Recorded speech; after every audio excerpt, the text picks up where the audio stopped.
to welcome you to this event and let you know a little bit about the Utah Breakfast Club if this is your first time here. My name is Drew Clark. I'm the founder of the Utah Breakfast Club. And the Breakfast Club is all about enhancing the advantages and confronting the challenges that Utah faces as a state. We've had discussions on the technology industry, the movie industry, confronting some of the air quality educational challenges I've already mentioned just a moment ago, that our next event will be on designing Medicaid expansion that's fiscally responsible, and the Public Lands Initiative. We meet on the second Thursday of the month, most of the time. Again, a couple exceptions there, but appreciate your interest in this topic here, which is GigUtah, how fiber networks are transforming Salt Lake City, Provo, and Utah. Utah Breakfast Club is kind of built on a model that I began many years ago in Washington, D.C., called the Broadband Breakfast Club, and that company, Broadband Breakfast, is sponsoring the lunch here today. So we want to invite you to try, if you're interested in the broadband and telecom topics, the stories and articles that appear there. And finally, to our audience that's watching via webcast, we invite you, as well as those here, to tweet questions to #UtahBreakfast. So let's dive right in. We've got a great panel here today, and we're going to start off with, on your left, Devin Baer. Devin is the lead of the Google Fiber Initiative, both in Salt Lake City and in Provo. And we're very happy that he is able to join us here today. Rather than introducing the rest of the panels, we'll get to them as we go down. Devin, it's kind of the main show here today. Tell us a little bit about Salt Lake City and Google's process for going to Salt Lake. Obviously, you started in Provo 2 years ago. Tell us what you learned, what you're hoping to accomplish now that you have announced you're going to be in Salt Lake City. Hi, everybody. So I think I can take the first question first, which is maybe why Salt Lake? And I think there's a few different reasons why Salt Lake made a lot of sense for us. First and foremost, just like any business that's coming into a market, I think you look at the economics, you look at the competitive landscape, things like quality of life, and ultimately you net out if this is a good place or not to do business. And I think we all feel strongly that Salt Lake and Utah certainly is. On the fiber side specifically, you look at other things like existing policy. So we cared a lot when we first started working with Noel in the city about what kind of data they had access to. How much data, where there are poles, where is underground conduit, where are water lines and gas lines. I think the quality of that data is really critical to our success. And then and things that would affect the speed of our deployment. Where we can attach on poles or where we can go in the ground, what their permitting processes are like. So that was sort of another layer of logic that we looked at in considering Salt Lake.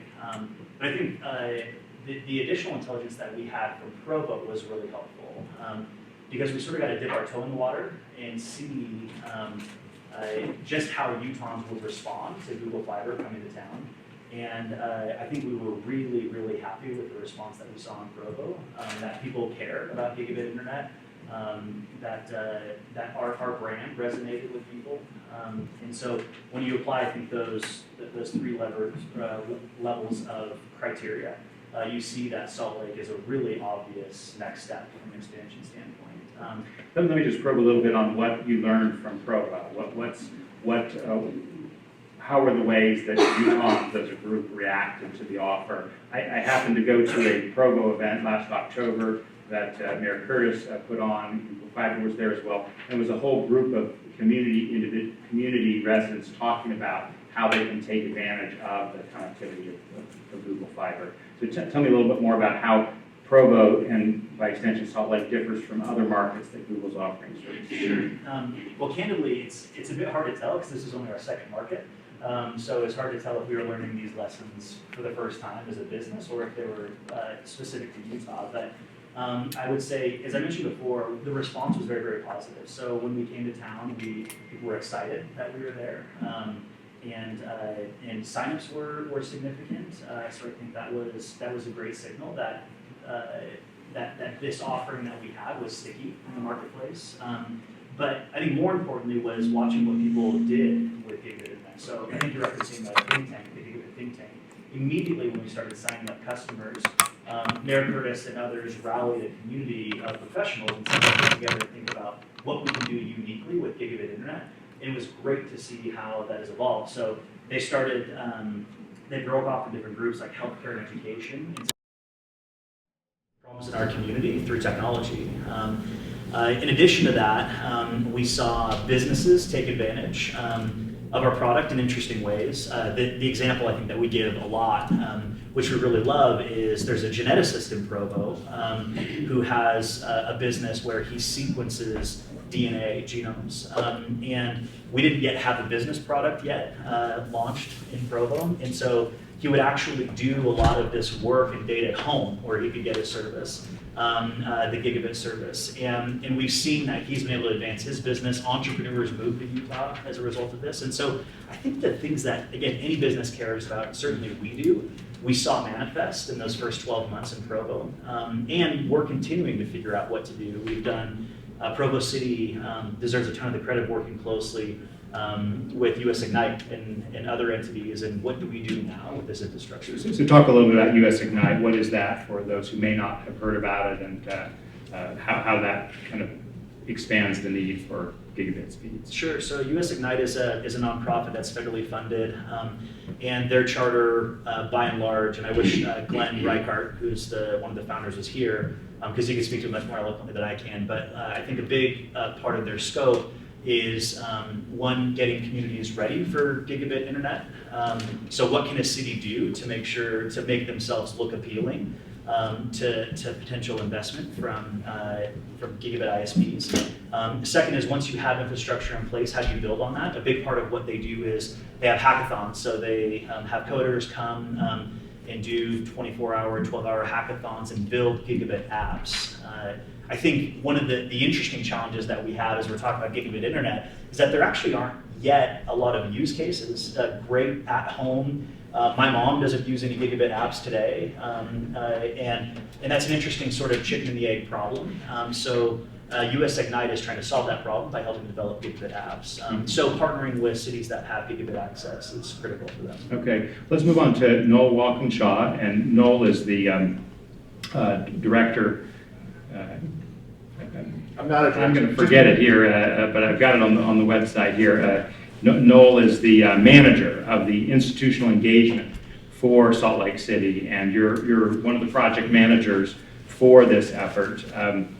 You also did the Tech Hire initiative that was recently announced that Mayor Becker discussed as part of the National League of Cities conference, at which he introduced President Obama. So, perhaps that could come up in the discussion.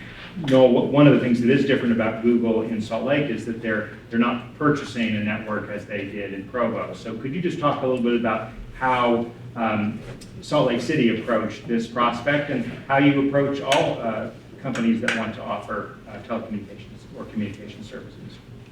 Sure. So with the Google, one of the nice things about it is when they made their announcement, they had the Google Fiber checklist, which was a nice long list of information that they needed in order for them to help inform their business decision. So had they not had that, it probably would have been harder for us to sort of go out and guess what they needed. So I was given the assignment of completing that checklist, to gathering the information, and to prepare a report on the processes and developing a permitting process and development model that would be predictable. So that was really, really helpful for us, and I think, as far as what others could benefit from that, is we now really have a good, clean model on how to build a network citywide. It's been a long time since we've done that, and that's sort of built out slowly and incrementally over time. So that was very helpful for us, and we went through that process, and we've completed that checklist. We submitted it, and we came up with some pretty unique ways of doing this. One of the things that was asked was the ability to manage all of this digitally. And Salt Lake City has developed an online permitting system, a digital permitting system. We are likely by the end of summer to no longer take paper plans for construction permits. When did you begin using the digital permitting? We started about, I guess it would be about 4 years ago, about halfway through the City Creek project. The City Creek project was really the stimulus for us to try to make that investment. And the second half of the City Creek project we did digitally. Our public safety building, the airport expansion, all of that will be done without a single piece of paper. The new arts facility downtown is being processed entirely digitally. And we've made a lot of changes to do that. So the program that we have there is very flexible in how we build that model, and it really helped us a lot to be able to propose a predictable building process to them. Excellent. So just back up a bit. Was Salt Lake one of the 1,100 cities that applied in 2010 when Google launched its Think Big with the Gig competition? Yeah. So I guess it's kind of a funny story now, but we the night before the announcement, I got a call and said, "Hey, I need you in the mayor's office at 8 o'clock in the morning. Remember that application you filled out in 2010?" And I was like, "No, I don't remember." But yeah, so we were one of those. So yeah, we were one of those cities that filled it out in 2010 and showed up at 8 o'clock in the morning. You know, that call, "I need you in the mayor's office at 8 o'clock in the morning," is always kind of like, oh. But it worked out well, and that's when they made that announcement, so we were part of that.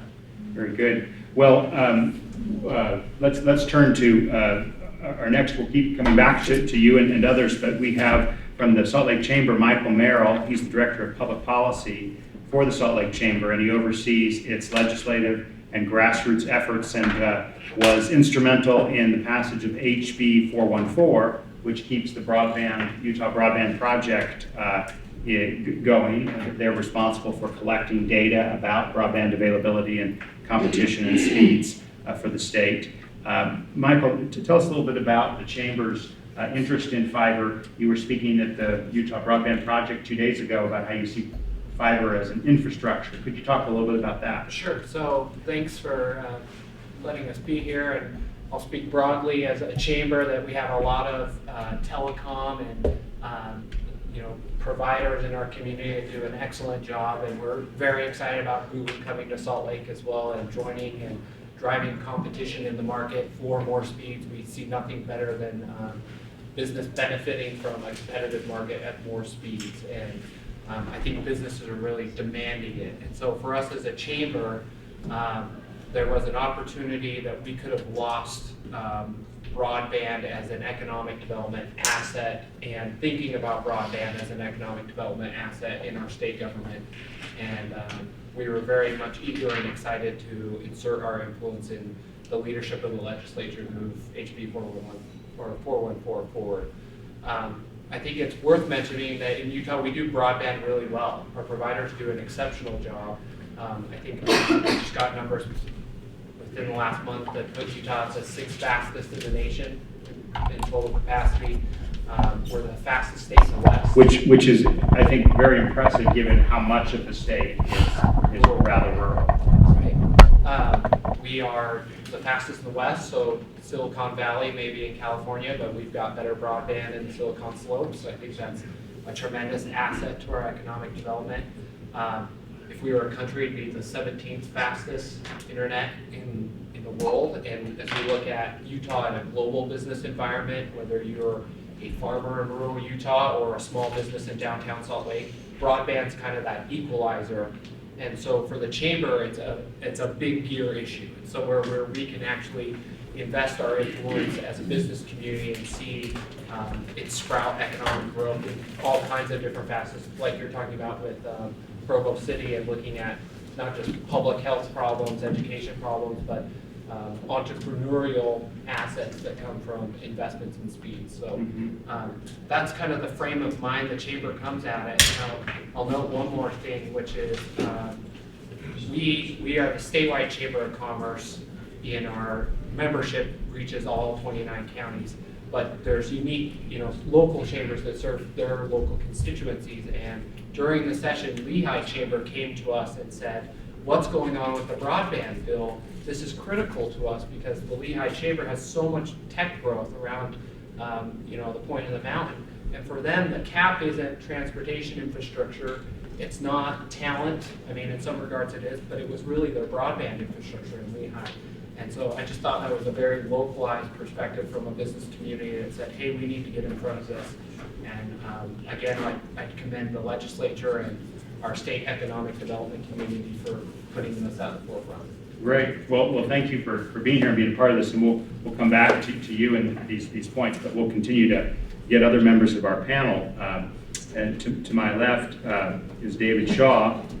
David's the chair of the Government and Utility section at Kirk McConkie, where I'm also an attorney. David, you look a lot at the landscape of broadband as we do throughout our work. Could you just talk a little bit about some of the trends you're observing with regard to broadband as it's being offered in municipalities throughout the country? Yeah, thank you, Drew, and thanks for the ability to be here. Throughout the country, there's a major resurgence of municipal broadband. These are cities that recognize the need for better broadband and are not finding any ISPs coming to their rescue. And so they're taking matters into their own hands. 10 years ago, 12 years ago, there were maybe a dozen, 15, 20 projects in the country. Today, to my knowledge, there are at least 136, with another 250 or so that are under study. And so there are many municipalities that feel like they're getting left behind, and without taking matters into their own hands, they will be left behind. And so you name the states. There are 19 states that have restrictive laws that curtail municipalities' ability to be able to do some form of broadband.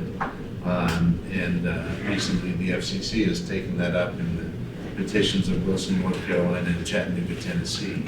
So that's sort of what's happening around the country. Sometimes they're done by individual municipalities, sometimes they join together, as was done on the UTOPIA project here in Utah.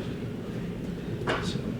Well, on my way to this event, I printed out from the broadband map in the state a map of the gigabit speed service throughout Utah. This is where gigabit up and gigabit down is available on the UTOPIA network. Go ahead and pass this over to Mayor Cutler, Mayor of Centerville. You're one of the 11 cities that are on the UTOPIA network. Could you talk a little bit about its impact on the city of Centerville and what you hope it will continue to provide from a fiber perspective? Absolutely, Drew. Thanks for the opportunity to be here. And Centerville is fortunate that as a small community, we were able to build out the majority of our city at one time.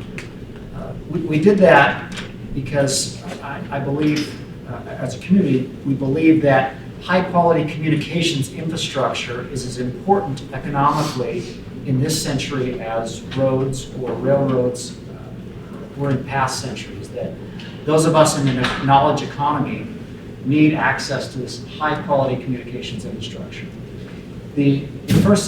So it's critical for us to have that in our cities, whether it's done by the municipality or whether it's done by a private provider or by a group of telecom companies. The important thing is that infrastructure needs to be in place and accessible at a relatively low cost.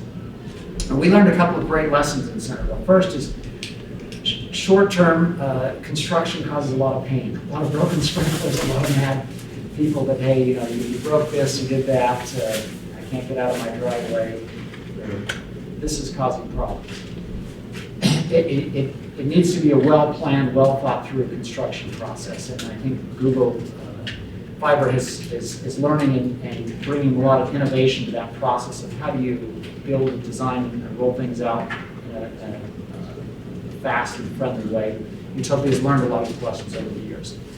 Second is after you get through the construction pain, you find that people realize that, hey, this is really fantastic.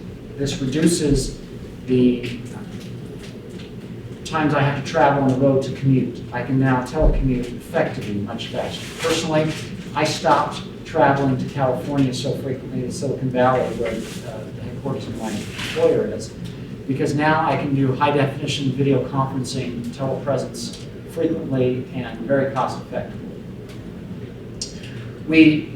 Centerville hasn't attracted, Adobe's Nexus expansion or any of these huge. Not yet. Not yet. Yeah, we're still working on it. But what we have found is a lot of small businesses moving to Centerville. A training company who did a lot of online training and a lot of in-classroom training, also needed a lot of high speeds. They built a new building, a new Class A office space building in our city because we had access to low-cost, high-quality fiber. I had another friend who has a startup, and he used to have all of his servers. It's a web hosting, he hosts some applications. He used to have them in his business, and he brought them all home and put them in his basement because he got much better performance out of his residential gig fiber connection than he could get in his business. We have a number of software developers or high-tech workers who moved and bought homes in Centerville because of the availability of fiber. How do you promote that? How do you kind of pitch that or sell that? That's a good question, because government is really lousy at marketing. We're pretty decent at building infrastructure, but lousy at marketing. And we need folks like Google Fiber, and we need the word to get out that if you have this infrastructure, it's valuable. It can change the way we live, change the way we work. You no longer get buffering on Netflix. It's a fantastic benefit. Well, I mean, it's probably fair to say that there have been some controversial aspects to Utopia. Absolutely. I haven't talked about the financial Looking aspects. backwards, what would you say that Centerville, as you've approached this, have done really well, and what are some things that Centerville could have improved? In hindsight, looking at it in Utopia overall, Utopia probably, you could make the argument that we jumped into this too soon, that we should have let some others learn the lessons first. And The innovator's dilemma, right? Yes. As Clayton Christensen says. We've experienced a lot of financial pain because of that. Made some bad financial decisions early on about where to build and how to build and the cost to build. Now the costs are much lower. There's more people with the skills to build these type of networks and to market these, and the demand is much higher. With streaming video and a la carte video offerings, the demand picture has changed significantly from 10 years ago.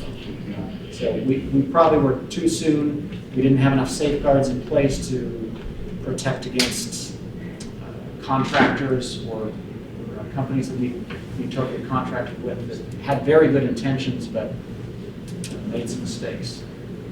Other thoughts on this subject? Regardless of whether the original decision to jump to form Utopia was financially a good idea or a bad idea, everyone can agree that high-quality telecommunications infrastructure is a good idea. It's worth promoting, and we can move forward together to promote the idea of improved telecommunications service. Competition is good. It raises everybody's game, and it's good for consumers. The fact is, many people don't like it, and politically it's not very popular, but our citizens are saving more money because with competition, everybody's rates are lower. But the city is ending up paying for some of those costs. You're talking about competition among the providers on this Competition open among the network? providers has resulted in lower residential rates and better service. Everybody's upgraded their services. They offer special deals. They offer incentives, better packages. Overall, it's better for the consumer. You can make the argument that, yes, it's wrong, it's good or bad for a municipality to be picking up the tab for that, but overall, competition has improved our telecommunications environment, and infrastructure, fiber infrastructure is significant. Well, I think part of the premise of this discussion is that the Wasatch Front has really a lot of fiber. I mean, not only in terms of the middle mile, but now in terms of homes connected through UTOPIA or through iProvo, that is now Google Fiber in Provo. There's hundreds of thousands of homes that have the ability to get this fastest speed. Now, we do have, and we're really pleased that Brock Johansson, President, CEO of Emory Telecom of Orangeville, Utah, in southeastern part of the state, can join us, and you're also involved in the Utah Rural Telecommunications Association. What is your perspective on this question of fiber optic access throughout the state? Yes, I appreciate the opportunity to be here. So I agree completely with Mayor Cutler and what he just said about we all need to agree that high-speed telecommunication networks are a needed infrastructure development. We need to get them in the state. It's going to be an economic tool. It's going to be a tool that helps us with healthcare, with education, with public safety, all the way down the line. We're going to see those benefits reaped if we get that infrastructure in. My view is that, obviously, I'm looking at it from the rural area. We hear a lot about UTOPIA. We hear a lot about Google Fiber. But as you mentioned, I'm part of Utah Rural Telecom Association, and the rurals are going out throughout the state and putting fiber in these small towns, and we're doing a very good job. And it's really interesting, Justin brought this up, even though Utah is a very rural state, and it's mostly served, those rural areas are mostly served by these URTA companies, we cover very well. And to give you an example of this, we've cut Green River, the town of Green River, the town of Emory, the town of Farron, the town of Orangeville, the town of Clawson, all completed a fiber to the home. We're in the process of cutting Orangeville and Castleville fiber to the home. We have fiber to the node in almost all of Carbon County, and have cut the businesses in Carbon County to fiber. We've gone down into Moab, and we did a big fiber to the business push in Moab, and we cut almost all the businesses down through Moab, fiber to the business. This year, we're going down into Landing and Monticello, and we're going to do a fiber to the business play. And obviously, it's an economics issue. You get those businesses first, and so they're not doing what Mayor Cutler says. They don't have to take that business home, give them fiber at their business. That's the economic development tool. And we're not the only company doing this. You've got Strata up in the basin that's here today. You've got, and they've got Vernal and Roosevelt, and you've got Allwest that's also in the crowd today, and they're up in Camas, and they're cutting fiber to the home up there. And you've got Beehive out on the west side of the state, and they're cutting some of the smaller towns over there. And so we're quietly going out and putting that network out, and that's what's keeping that 6th in the nation number so high. Right. Because the rurals are committed to Okay, now Brock has said fiber to the home, fiber to businesses first, right? That's the strategy that you deployed. Now, Google in Provo, you were fiber to the residences first, and only in the last couple of months did you announce a business plan. Could you just discuss what Brock has said and why you prefer the resident first instead of the business? I don't know if that's what we prefer, but that's the way we built our business initially. So, I mean, just as a percent of market share, homes will always be a much higher percent of businesses. And so that was the first challenge we decided to tackle. I think it's probably worth noting that when people hear Google Fiber, people have super high expectations for what our product is. But we're a startup, actually, just like anybody else. And so it was just a matter of prioritizing which duct tape to get off first from an edge standpoint. So we had lots of homes connected, and so we prioritized getting the duct tape figured out there first. And our a small business product was always on our radar. In fact, it was the thing that we heard most from folks that was missing in our product suite. When Mayor Curtis came out to meet with Mayor Sly in Kansas City, he said, you've been at this, Mayor Sly, for a little while, what does Google need to do better? And they said, has to be an SMB product, like there has to be. And that was Mayor Curtis's biggest ask as well. And so we got to it just as fast as we could. And so it's just a question of prioritization. Well, let's talk a little bit about Salt Lake City. Again, iProvo was unique in that it was an already constructed network, not part of UTOPIA, but analogous in some ways in terms of its origins. What did you have to do to kind of upgrade the iProvo network to make it your Provo network? And how's Salt Lake going to be different? You don't have that network to build off of. So how are you going to approach construction? How are you going to approach your prioritization of businesses or residences in Salt Lake City? So great questions. On the Provo piece specifically, it was our responsibility to go in and upgrade essentially the hardware on either end of the fiber. The fiber was still solid in Provo. The hardware needed some upgrades, and then we had to make some updates on switches and things like that, just to get it to sort of today's standards. But by and large, the fiber that was in the ground was good. There were some engineering redundancies that we had to figure out as well. But I would say, again, by and large, it was more of the hardware on either end of the fiber that required upgrades. And then certainly there was a huge marketing play that was required, right, to just get it into homes. There was a percent of Pro that wasn't connected, so that last mile, right, if fiber goes down the street, you still have to trench through yards or driveways or whatever to get fiber to the home, which we had to do a lot of in Provo. But Salt Lake will follow much more of our broader model. So Provo is very unique. Kansas City was a build out from scratch. Austin has been a build out from scratch. It was actually interesting hearing Mayor Cutler talk about our construction processes. We're actually just figuring this out as well. So I'll apologize ahead of time for parking more rigs and petunias and those things, because I think construction projects of any magnitude are just frankly painful. So we're seeing that, but Salt Lake, we have a high degree of confidence, even though we are building from scratch, that we can accomplish it, because it aligns much more with our broad model. Have you committed whether you're going to serve the entire city? So here's what we've said. We've said that we'll make fiber available for signups across Salt Lake. We have sort of an interesting piece to our model, which we call build to demand, which means... Just the fiberhood concept. That's right. Could you explain that Sure. in case some people haven't heard of that? Yeah, so simply put, we construct and install where there's collective demand for our service. So before going to a neighborhood, we have sort of we call it a rally process, which means we allow residents to rally in zones, in neighborhoods, and tell us if we should bring fiber to that area.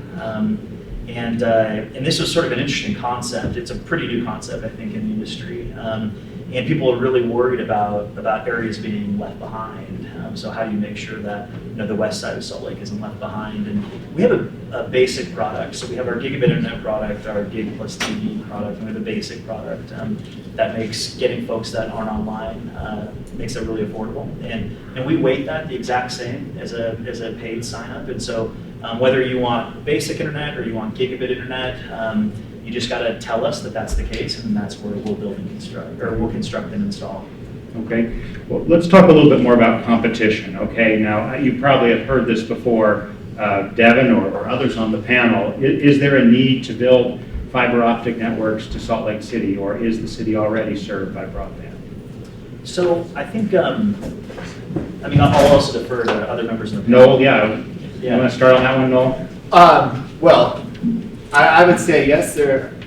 We love competition and bringing in this opportunity, and I think that while there are great speeds in Salt Lake City and we have great providers, I think that we really are excited about taking it up one level.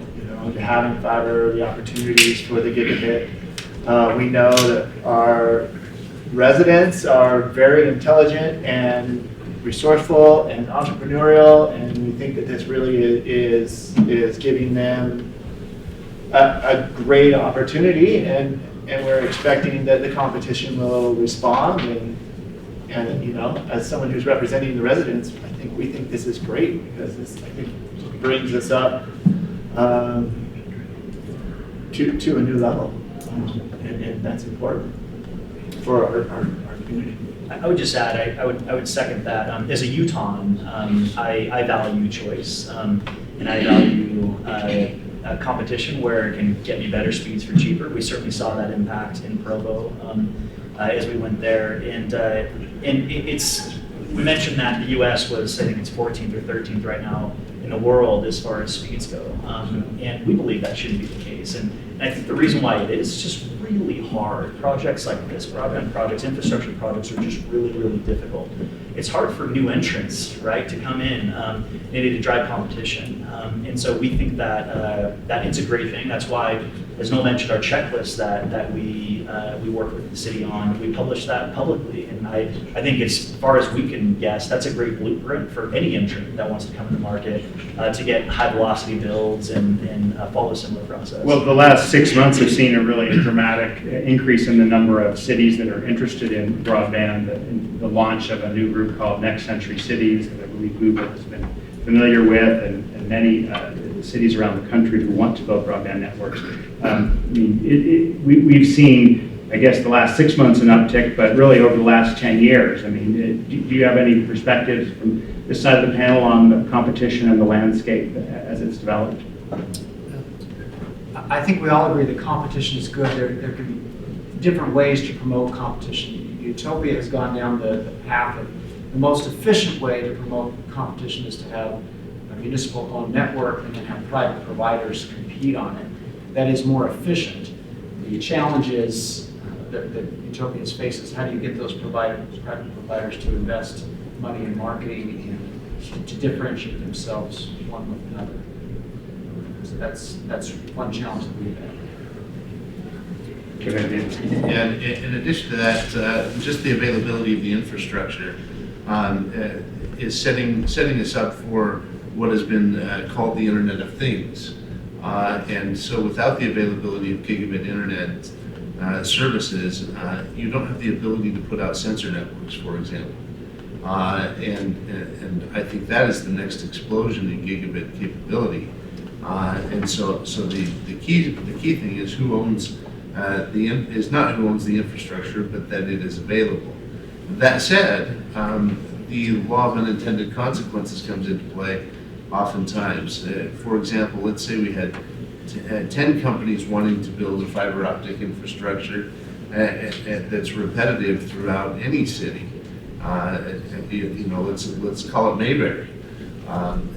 Then Mayberry USA suffers the unintended consequence of having to replace its roads sooner than they anticipated because of the many road cuts that went into place.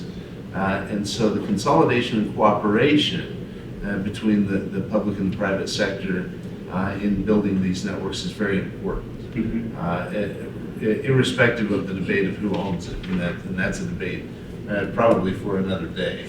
But just having that availability, we need to be careful that we don't also overburden our other types of infrastructure so that we're having to replace those sorts of things way prematurely.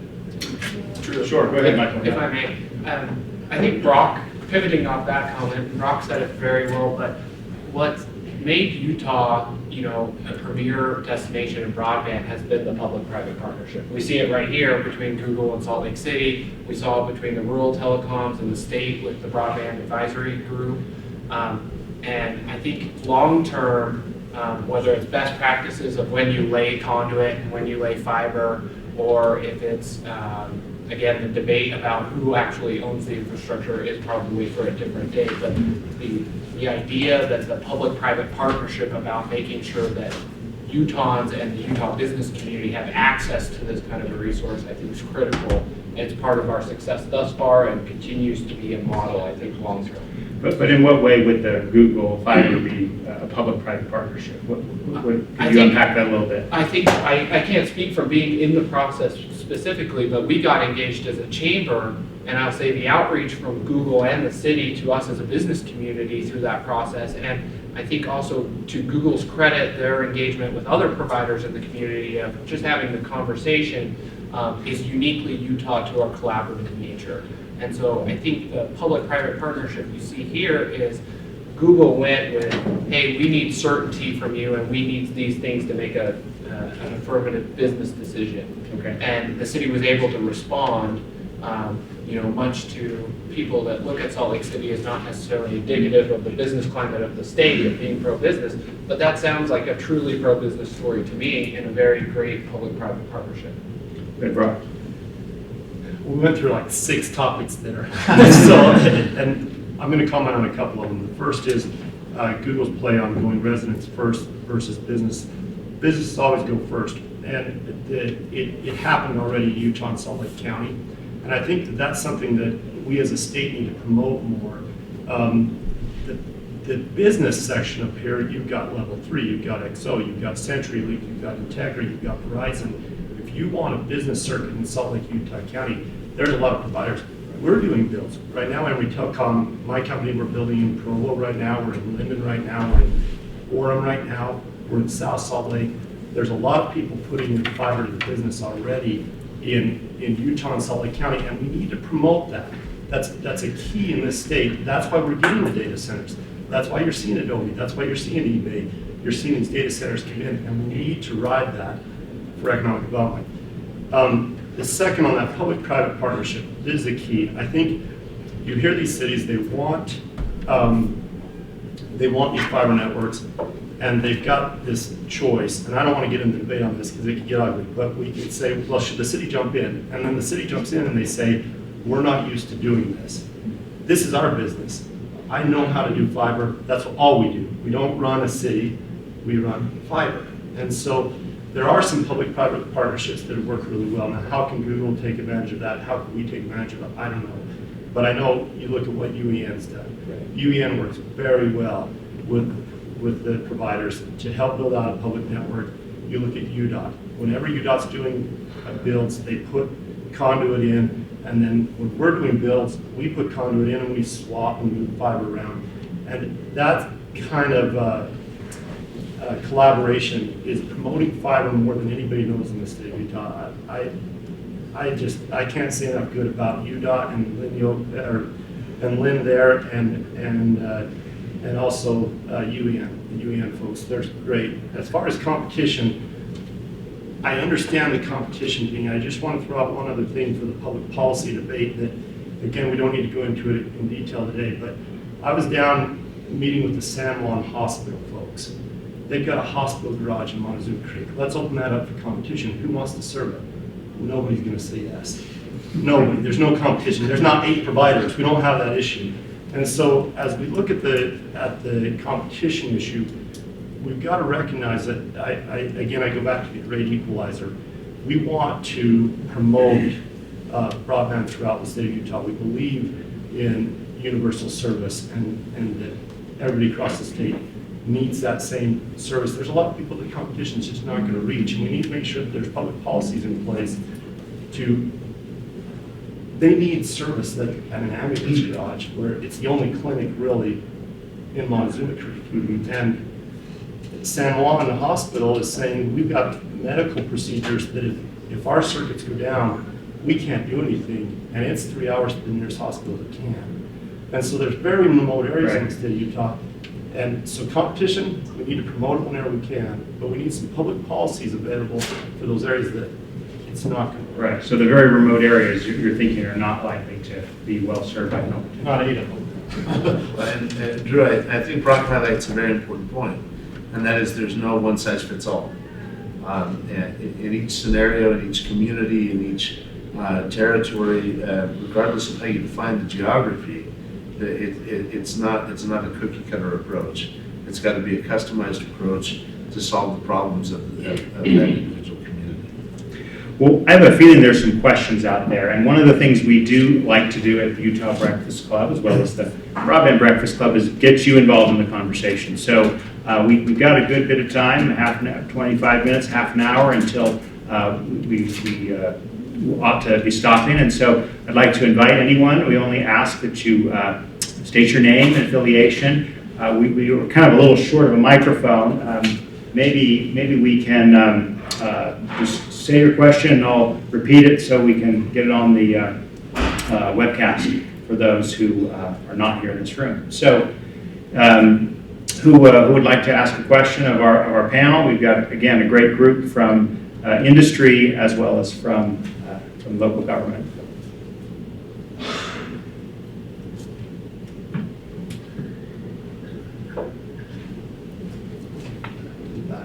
Great. Please identify yourself. John Brains from Utopia. Question is to Google is what other cities on the Wasatch Front are you considering building in? Great question for Google. Where's next? Where are you going next? Well, I've got an announcement. I'm just kidding. I don't need announcements. Yeah. I would pick Alpine personally, but no, you won't be surprised to know that we don't have any announcements today. I think that we have a ton of work to do in Salt Lake. That's occupying a lot of our time. We also need to make sure that we make good on all of our commitments in Provo. So that's a big focus as well, is making sure that we continue to make sure operations are running successfully in Provo. But for a startup, a true startup in this industry, we've announced 5 major metros that we're going to in the past 2 months, and I think we've bitten off a lot. And so we'll focus on that, bringing Salt Lake resident service as quickly as possible, and then we'll go from there. Devin, a lot of people were sort of questioning whether Google was really serious in its entry to the market after Kansas City. Probably the tipping point was when it announced Austin and Provo as well. It was really going to make a business out of this. Could you just talk a little bit from inside Google, how have people viewed the Google Fiber project? I mean, what's been its purpose? How has it changed your relationships, if any, with the major cable and telecommunications incumbents? Yeah, it's a good question. I think we've asked ourselves that same question. I think sometimes there's a sentiment that, again, we've got it figured out and we had this big plan from the beginning, which certainly hasn't been the case. I think we were really interested to know if we could even do this, first of all. Like, can we create an end-to-end process and actually bring someone internet service? I think we were really interested to know what the response would be. If you remember, just a few years ago, a lot of folks were saying that residents, people, consumers don't need gigabit internet. They don't want. That was actually just 2.5 years ago that was pretty pervasive. I still hear that today, or yesterday, or the day before yesterday. Yeah. And let's take it seriously. Do people really need a gigabit? Isn't 50 megabits enough for anybody? That's a good question. That's what my mom asks. Let me respond to that one real quick. I think that it's an interesting conversation. Here's what we do know, sort of our perspective on this, is that faster internet, whether it's gigabit or not, makes your life just a little more enjoyable, I think. My 4-year-old son is smart enough to have figured out that the smart TV upstairs, that's closer to the router, streams Netflix better than the one downstairs that's farther away in the basement. Inherently, he's just figured that out. I don't know how. He doesn't even know there's a router in the house, but he's figured that out. We took, forget the anecdote, but we took family pictures this week. And getting the pictures back, actually, from the photographer took a long time. And if you think about the steps in that process, that sort of funnel, just getting pictures back, the sheer processing power to take high-resolution pictures is there, to download it, to edit them, and to upload it. The processing power, we've made massive advancements there in the past decade. That exists. The cost for storage to upload those pictures to the cloud is incredibly cheap. That's not a gating factor. It was literally just upload speeds that was problematic. So for those folks, so today I think faster internet speeds just benefits people. But then there's the discussion around, well, what do you actually do with actual gigabit internet? And it's brought up the Internet of Things. I think that we don't know because it's actually unimaginable at this point. I think people will do things that are actually unimaginable. And it's very similar to the progression from dial-up to broadband. We all look back at dial-up now and we think how awful that was, but at the time we didn't actually think it was awful. We thought, well, you can send an email instantaneously, and whereas before it took 3 days and a stamp to get that done, right? We thought it was great. And similarly, when broadband was making a push, we said, why do we need this? We didn't say we have to have broadband because I can't watch my Netflix, because that didn't exist, right? And so I think we're at a similar sort of inflection point where we bet on the future. And I think that the thing that excites me as a Utahn is there's so many opportunities for those developers to come here and write the future of the internet, which is very unique. I mean, we talked about that already. It's super unique that Utah can draw developers in to write the future of the internet.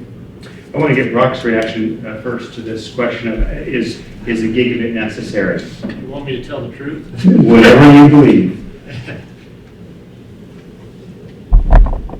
We need gigabit, and I don't even like to say gigabit because it's going to be more than gigabit in the future. That's why I keep saying it's where we have fiber, because we're selling 10 gig now, and we're going to be selling 100 gig in the future. And so Google's done this, and Google, forgive me, it was terrible. It was a good branding decision for you, but it's going to bite you in the future, because eventually they're going to have gigabit. Maybe they'll have a wireless gigabit, they'll have this, but by then the technology will move past that. We'll want to be doing 10 gig, we'll want to be doing 100 gig. So I think it's more to push that fiber network. Because once you have that fiber network and you can do whatever you need to, you can keep increasing the speeds. Now, as far as if it's needed, let's take that example of the kid with the Netflix account. A gig service could run about 110 high-def Netflix account in one home. And I don't know anybody that's watching 110 TVs at one time in their home. So are we to the point where we're actually using a gig in the home? No. And I'll just admit that. But what I will say is if you put the pipes in, Google and Netflix will find a way to fill them. So that's the key to it. And what was said is completely right. We've got to get them in there, and the technology will, if we build the pipes, some technology is going to come to fill it, and we'll be glad it was there. I remember when I came on as the CEO here, we were selling 1 meg internet, and it was great. Now we're selling 1,000 times more at the gig, right? And we're like, that's 8 years, that's 9 years.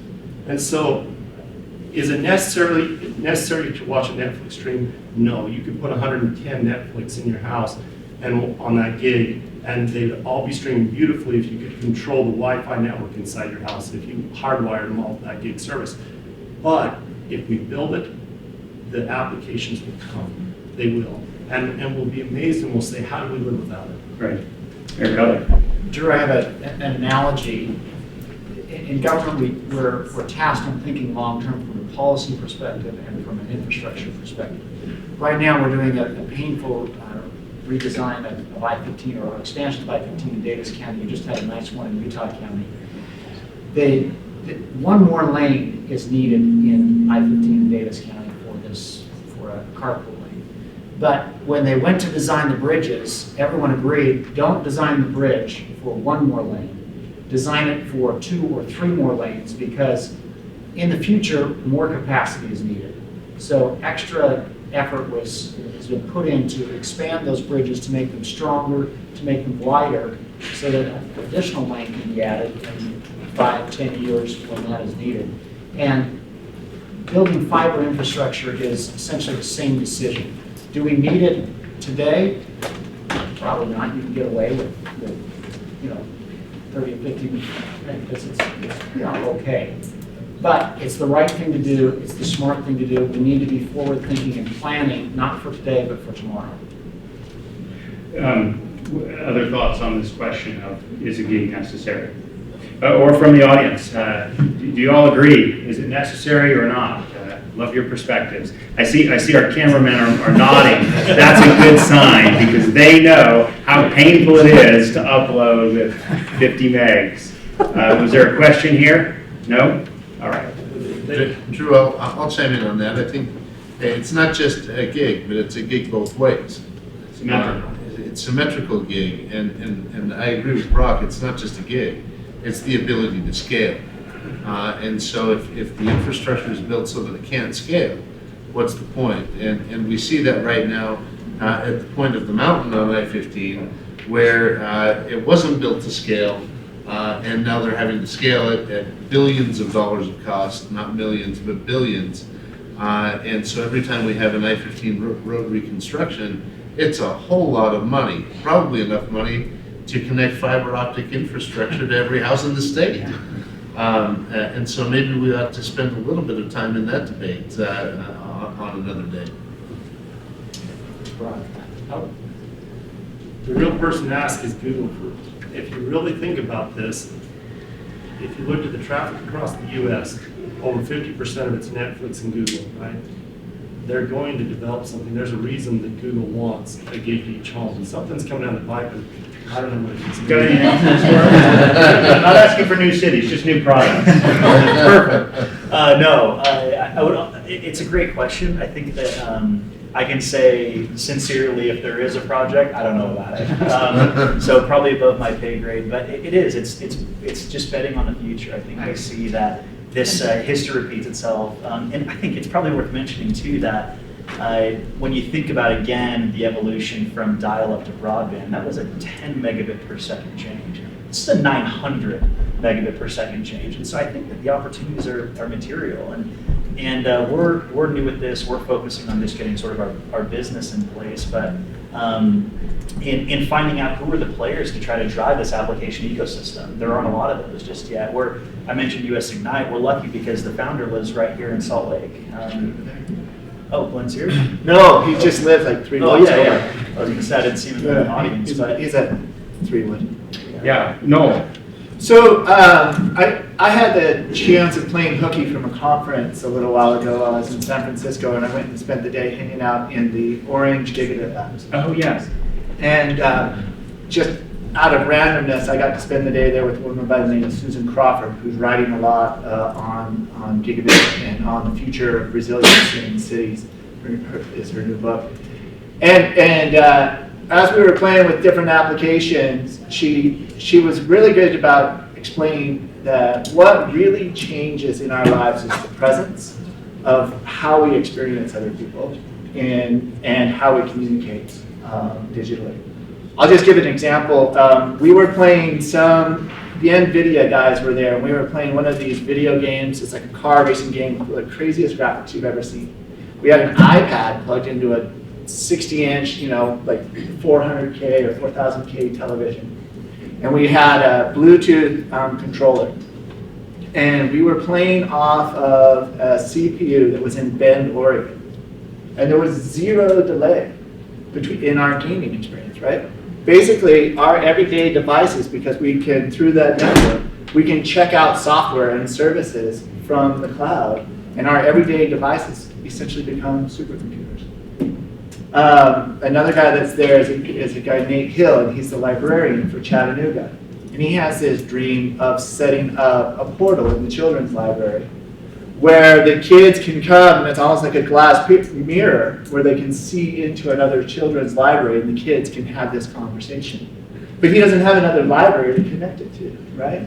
Well, funny you should mention that, and we've talked about US Ignite and the general role of getting more applications out there. Glenn's been involved in helping to start Utah Ignite, and those of you who are interested, I'd be happy to provide more information about it. But it's basically everyone who wants to get together on Gigabit Networks in Utah and connecting this set of Gigabit Networks with 12 other cities that have Gigabit Networks, whether they're Google Fiber or open networks that are Gigabit Networks elsewhere. So Salt Lake City is one of those cities we're working with. we are. Okay. We'll check again. Does anyone have any questions from the audience that they'd like to raise for our panel here? Yes, go ahead. So we talk about business individuals. You just identify yourself. Trevor Hoffman from a local CPA firm, Cook Okay. Martin Wilson. And I'm just wondering, has the university put any weight into it? Because I would imagine they'd be really excited about this just from an entrepreneur perspective and just the students. I think it would give them, a leg up on all the other universities just to have Right. fiber optic network. Totally fair point. I think in many places the universities have anchored Gigabit Networks, the GigUtah effort of Blair Levin, but that doesn't necessarily seem to have been the case here, unless I'm wrong. Anyone want to address this question? UEN's got almost every school. Utah Education Utah Network. Education Network has almost every school in the state connecting with fiber, not just the higher eds, not the high schools, not just the junior highs. They're down on the elementaries and even the Head Start programs right now.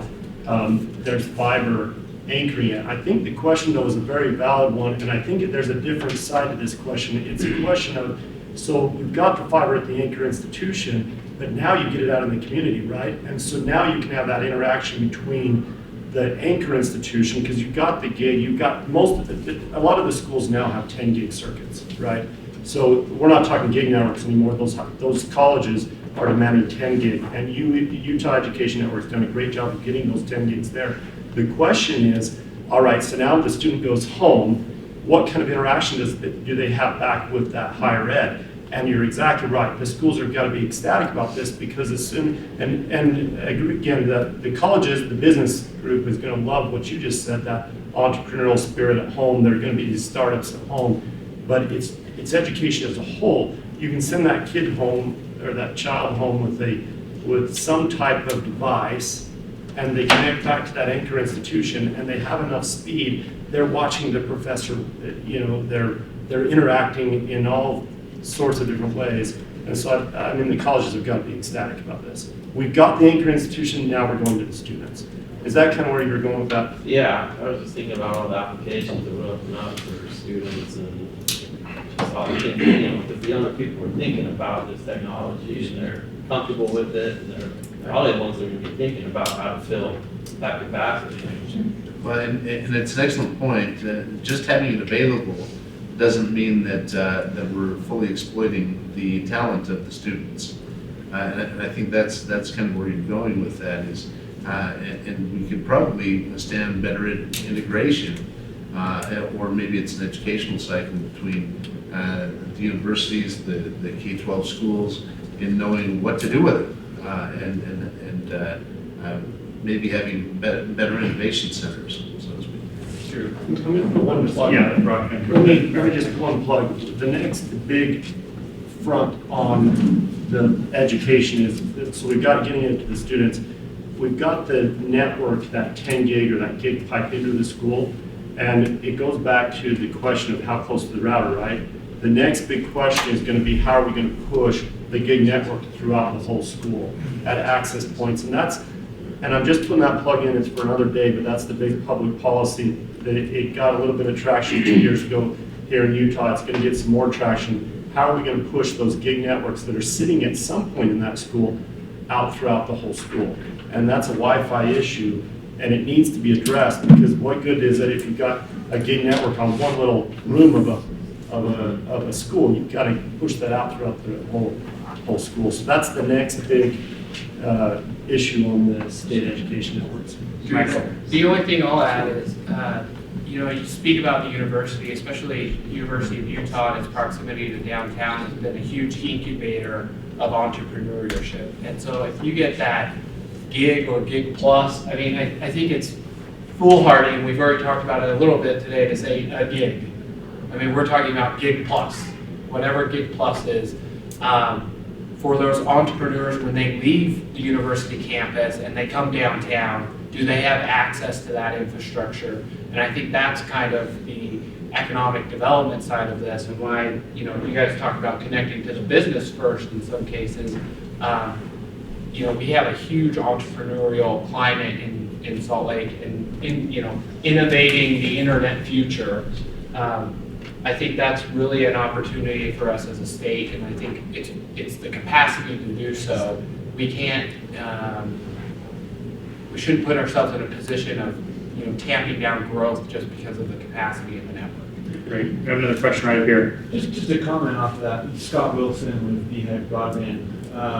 That's exactly where we went, as we started coming into downtown and pulling gigabit fiber, whatever you want to call it, to places in Salt Lake. We went directly to church and state and to Impact Hub, these entrepreneurial centers, and just donated the gigabit service to them so that they can continue that process, that those that are coming down from the universities or wherever from home, where they've got these great ideas and entrepreneurial spirit, and then bringing it to these centers that are providing all kinds of opportunities. And so we've been able to partner with some of those entrepreneurial centers and provide that type of service. And it obviously will continue to do. Well, thanks for your comment, Scott. And could I just build on that, or maybe invite your reaction to the question of what do you view as the obstacles to getting gigabit connectivity available to more places in the cities?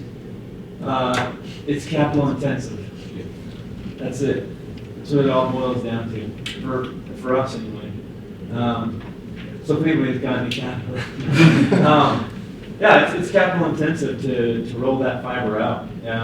Like I said, gigabit plus service, it's all fiber, so it's capital intensive. Okay, we had one here and then back. So go ahead. Oh, I was just going to add just to make a plug for these entrepreneur centers, the innovative centers you speak of.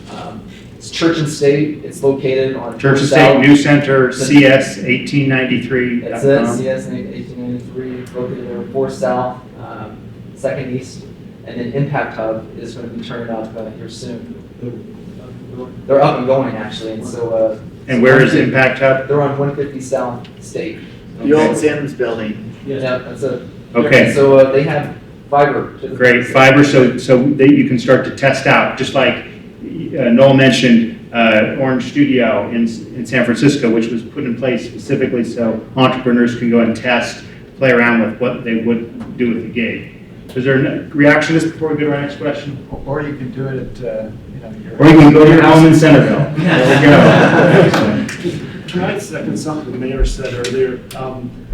The time is now for fiber, so it is capital, but the fiber has come down to where this is realistic now. You can make business plans on this, and that's what we're seeing. And so it's a good time for the state to invest in fiber. We looked at it back when a lot of the UTOPIA cities were getting into it, and we decided not to. We knew that those ONT costs would come down, the fiber drops would come down, the electronics were sky high, and I'm not bagging on when UTOPIA jumped in, but you look at them now and they're, a seventh of the cost or a tenth of the cost, and it's a lot of money. Now you're looking at it and not saying it's the electronic side. Now you're really looking at it and say it's a build issue. It's the construction. And it used to be the other side where it was really heavy electronics, and now it really is, can I build it? Is there an aerial route that's a little cheaper than a buried route?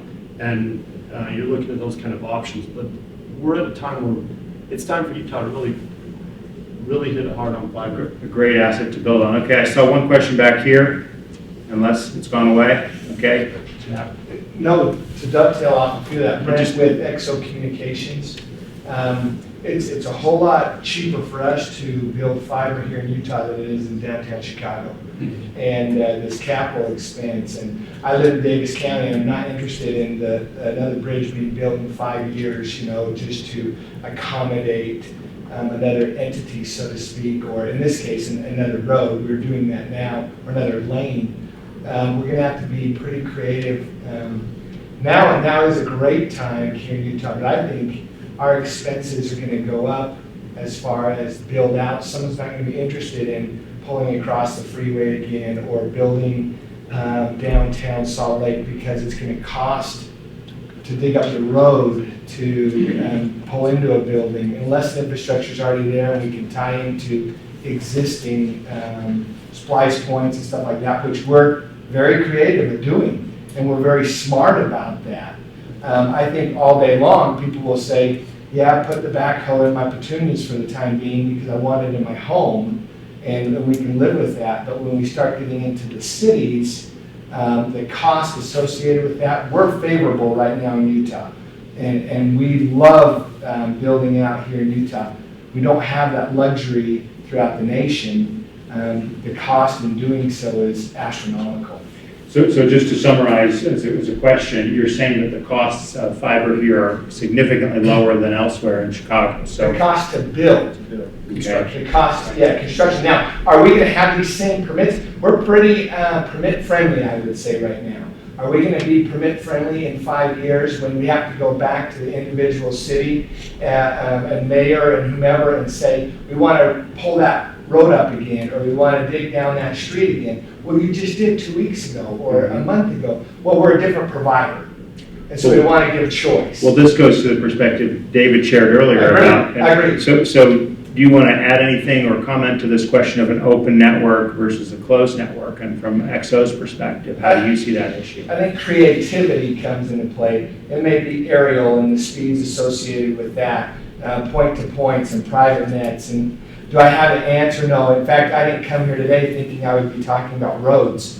But I think that as a people, boy, we're going to be, I think over time, we'll be pretty interested in the amount of people coming to Utah and then not having the accessibility up and down the streets because we're continually, quote unquote, improving the infrastructure that may already be in place. I know that many carriers carry a gig, 10 gig, 100 gig backbone, diverse routes out of the state. And so as we continue to explore that, I think the road point that your counterpart brought up earlier today is an issue that is maybe not telecom related, but it affects us as a state. About infrastructure. And so to build on that, if you were to think about it in a different context and say each one of us is an automobile manufacturer, but in order to sell our car, we have to build a road to the house it's going to drive to. We would all say, boy, that's silly. Instead, why don't we cooperate on what the road policies ought to be and make sure everybody's taken care of from a remuneration perspective appropriately. So building on that, you know, I think that's a call for all of the carriers and interested parties to get together and maybe do what's been done in the electrical industry and figure out how to pay each other when we cross each other's lines.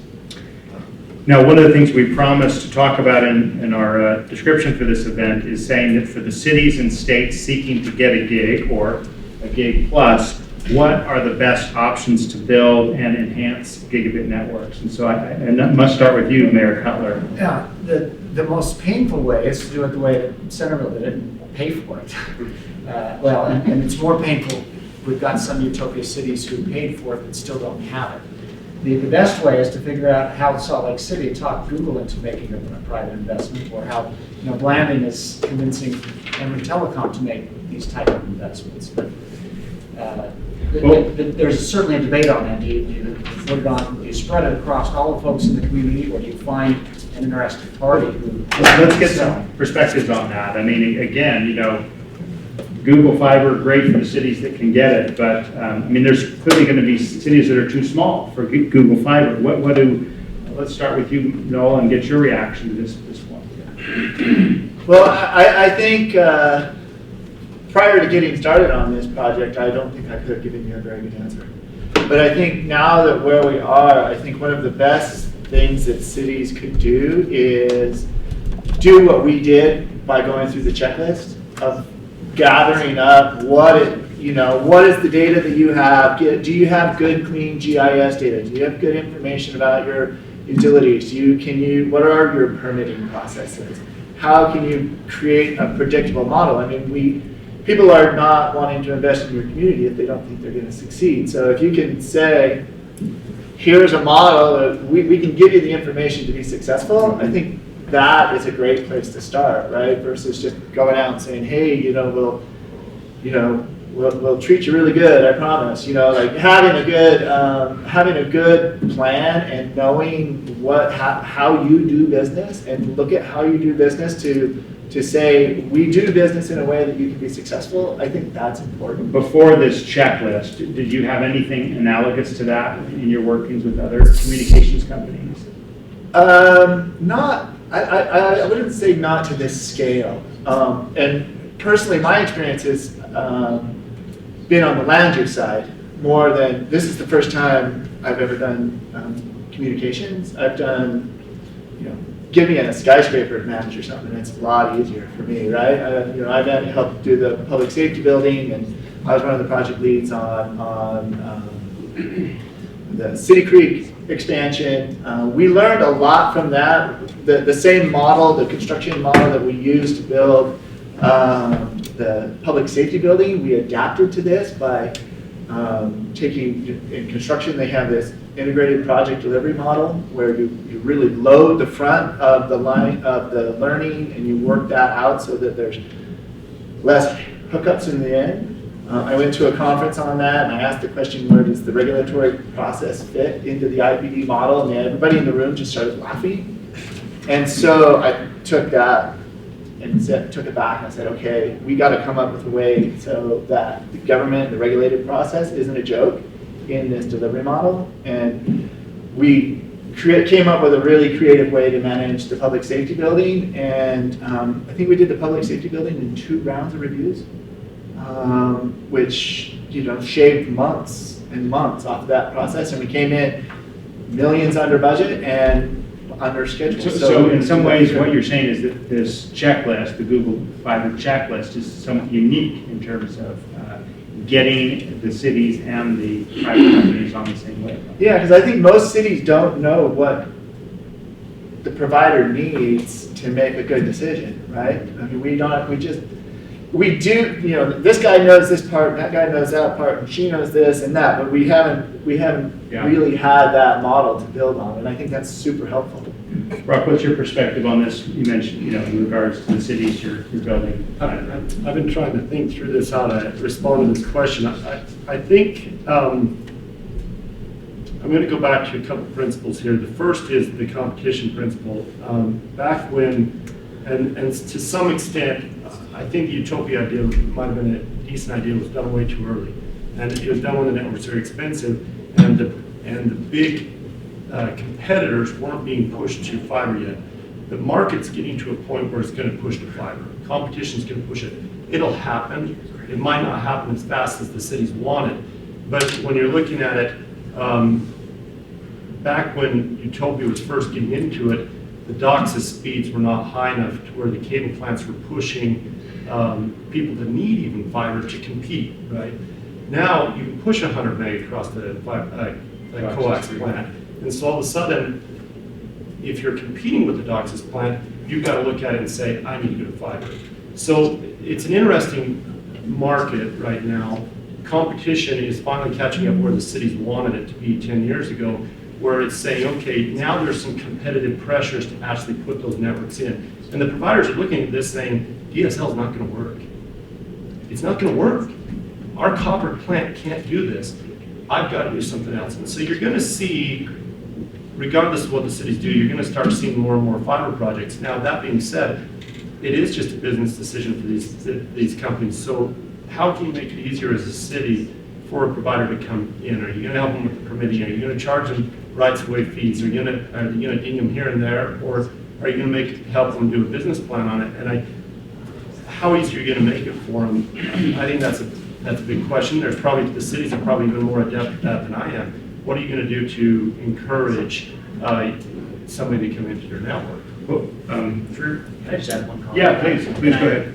I think rock and roll, that's gold for everything that you guys have said is exactly right on attracting the providers. One other thing that I would just mention, which is important to us, and I think this is really represented with Mayor Curtis getting us to come to Provo, was I think that having a reputation for a commitment to innovation in a community is actually really important, because that's sort of an indicator of tech savviness, which is sort of an upstream metric for take rate, right? How many people will actually buy your sort of innovative product, I think, is really reflected early in what's this community's commitment to innovation. Do you have people that are tech savvy and forward thinking? And so that's why when you've got examples like Church and Stay Up Here, co-working spaces, or down in Provo, it's the startup building, and 1 million cups and these sort of things that you see, there's just this sort of commitment to innovation, which I think makes us feel much more comfortable that people will actually buy our products downstream. So that's on the softer side, not the policy side, but I think that that's something that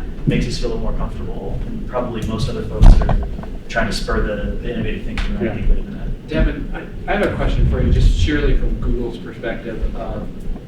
Emory Telecom's been in the telecom business, and this is what you do.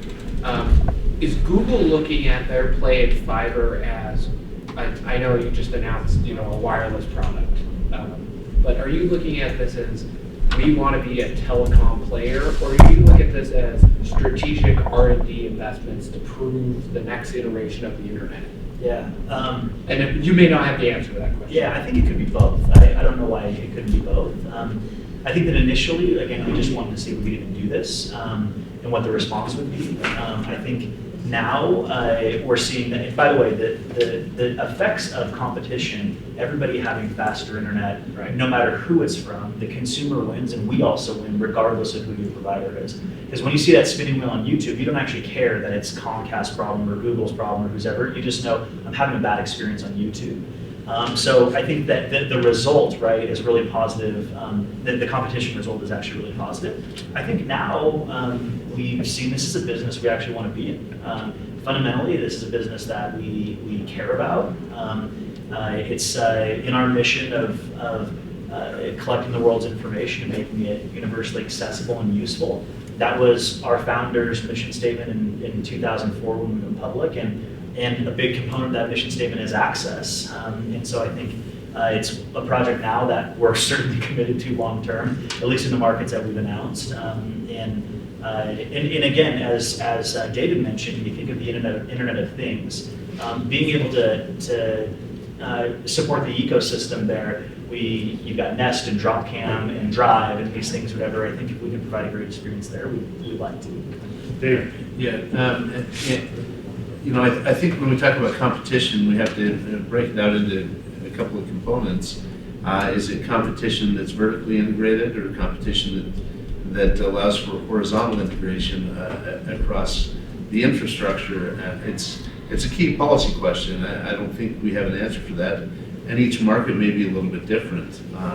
But the vertical integration allows for robust competition among whoever owns the network and whoever's allowed to connect into the network, which I think the FCC's decision on net neutrality will certainly come into play in that, however it shakes out. That's not today's debate, but it's out there, and we ought to be aware of it. The horizontal integration on competition allows for many players across the same infrastructure, but it has its own set of weaknesses.